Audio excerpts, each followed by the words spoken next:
Janata Dal United के भीतर जो कुछ भी हो रहा है या महागठबंधन के भीतर जो कुछ भी हो रहा है उसको लेकर के ललन सिंह कटघरे में खड़े हैं। ललन सिंह को लेकर के टारगेट किया जा रहा है और जदयू के भीतर काफ़ी संख्या में एक बड़ा कुनबा तैयार हो गया है जो ये कह रहा है कि ललन सिंह ही इस बार एनडीए से महागठबंधन में नीतीश कुमार को लाने के लिए मजबूर किए और लगातार उनके कान के पास बोलते रहे हैं। इन सारी बातों को लेकर के अब अलग तरह की राजनीति शुरू हो गई है, जहां एक तरफ उपेंद्र कुशवाहा को लाने के पीछे नीतीश कुमार का मकसद था लव कुश समीकरण को एक करना, लेकिन उसके ठीक पहले अभी वो तैयारी कर ही रहे थे कि आरसीपी सिंह को बाहर कर दिया गया, जिससे कि लव कुश समाज का एक वर्ग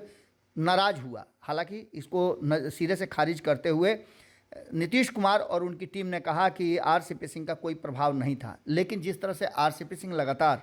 काम कर रहे हैं और जिस तरह से उनके साथ भीड़ चल रही है वो साफ बता रही है कि कहीं ना कहीं आरसीपी सिंह का अपने लोगों के बीच प्रभाव जरूर है और आरसीपी सिंह ने जो संगठन के लिए काम किया है वो साफ नज़र आता है। इसके साथ ही 23 तारीख को एक बड़ा कार्यक्रम होने जा रहा है, उस कार्यक्रम को लेकर के भी आरसीपी सिंह खासे चर्चा में है। लेकिन इन सब के बीच में सबसे बड़ी बात ये हुई है कि लव कुश समीकरण को साधते साधते नीतीश कुमार ने जिस तरह से उपेंद्र कुशवाहा पर हमला करवाए उसको लेकर के अब चर्चा गर्म है कि उपेंद्र कुशवाहा से पंगा नीतीश कुमार को काफ़ी महंगा पड़ गया है। इसके साथ ही चर्चा ये भी की जा रही है और उपेंद्र कुशवाहा ने तो खुल करके ये बात कहा भी है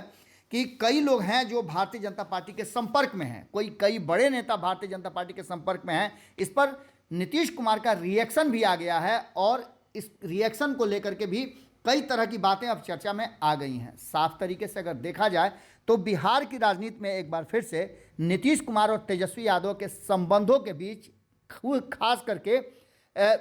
जनता दल यूनाइटेड के भीतर ही इस तरह की रस्साकसी पूरी तरह से इस गठबंधन और आने वाले 2024-25 के चुनाव के लिए काफ़ी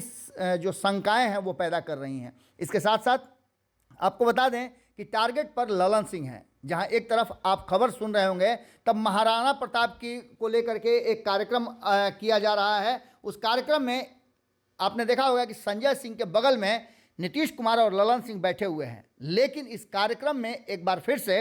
राजपूत समाज के नेताओं को पूरी तरजीह नहीं दी गई। इसके पीछे भी कहा जा रहा है कि बड़ी रणनीति है और काफ़ी संख्या में नाराज चल रहे हैं ऐसे नेता, क्योंकि हाल फिलहाल में ही जिस तरह के बयान दिए गए हैं राष्ट्रीय जनता दल के तरफ से उससे सवर्ण खासे नाराज हैं। तो एक तरफ नीतीश कुमार की रणनीति में जहां लव कुश समीकरण बिखरता हुआ नजर आ रहा है और उपेंद्र कुशवाहा ने एक तरह से समझ लीजिए कि मोर्चा खोल दिया है और साफ कर दिया है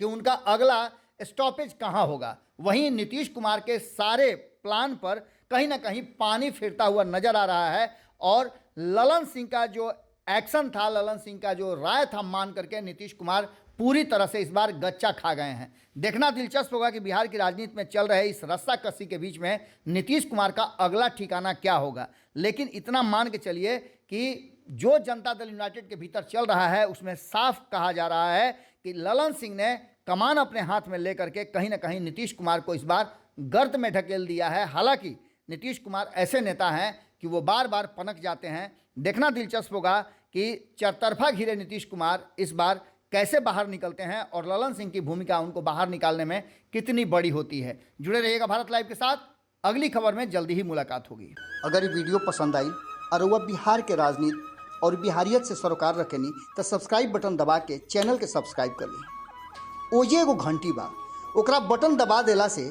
कुल सटीक और मारक खबर रुआ मुफ्त में मिल जाई। अगर रुआ पत्रकारिता के हमनी के नया प्रयोग में सहयोग कर चाहतानी तो ज्वाइन बटन दबा दी। पेटीएम नंबर नोट कर ली 938681